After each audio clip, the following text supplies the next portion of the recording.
All right, Psalm 90. Let's call this one faithfully established in this Psalm of Moses that establishes the relationship between God and Israel, talking about the way he has been their dwelling place through all generations. He is going to go on to talk about what time is like to God as he goes on to talk about what time is like to us.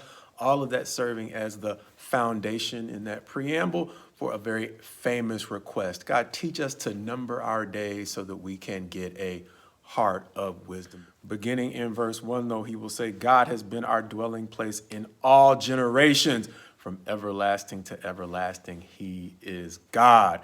Going on in verses 3 through 8 to talk about the way in which time presents itself, or what time is like to God, where he is going to say, for 1,000 years is as yesterday, or as a watch in the night, as a dream maybe, or as grass that fades and is renewed in a short cycle. He's going to say, for we are ended by his anger and his wrath, as our iniquities and sins are exposed before God, no matter how they might be hidden before men, as he's going to go on in verses 9 through 11 to say, or rather describe what time is like to us, as he is going to say, for our days pass away under his wrath. They may be 70 or 80 if we are fortunate, but they are still typically filled with toil and trouble. They are soon gone away, and we fly away.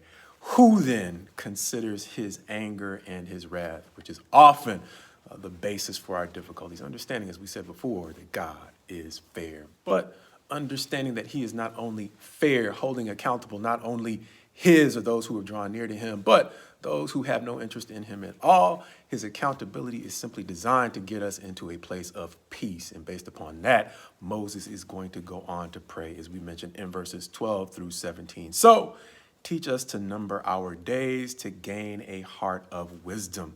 Return to us, have pity on us, satisfy us that we may again rejoice. Make us glad for as many days as we have been afflicted, as many years as we have seen, or for as many years as we have seen evil. Show us your work, your power, and your favor. Establish the work of our hands, Lord. It's going to say that twice. Again, establish the work of our hands. Reminding me of maybe at least two things. One, in teaching us to number our days. Some of the wisdom might be in understanding that not every day is alike.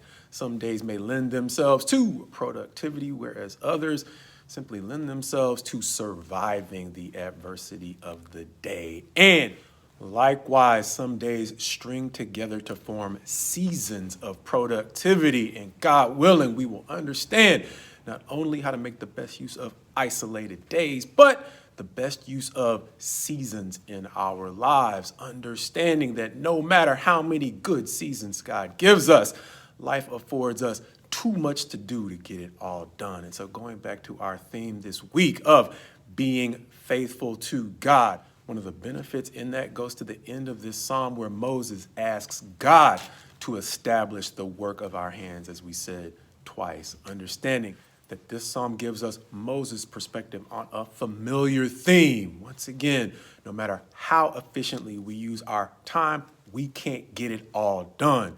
And for that reason, one of the reasons it makes sense to try to be a faithful representation of what God is trying to accomplish through us is that just as he can establish the work of our hands in ways that we simply can't on our own, he can likewise compensate us for all of the struggle along the way in ways we simply can't compensate ourselves on our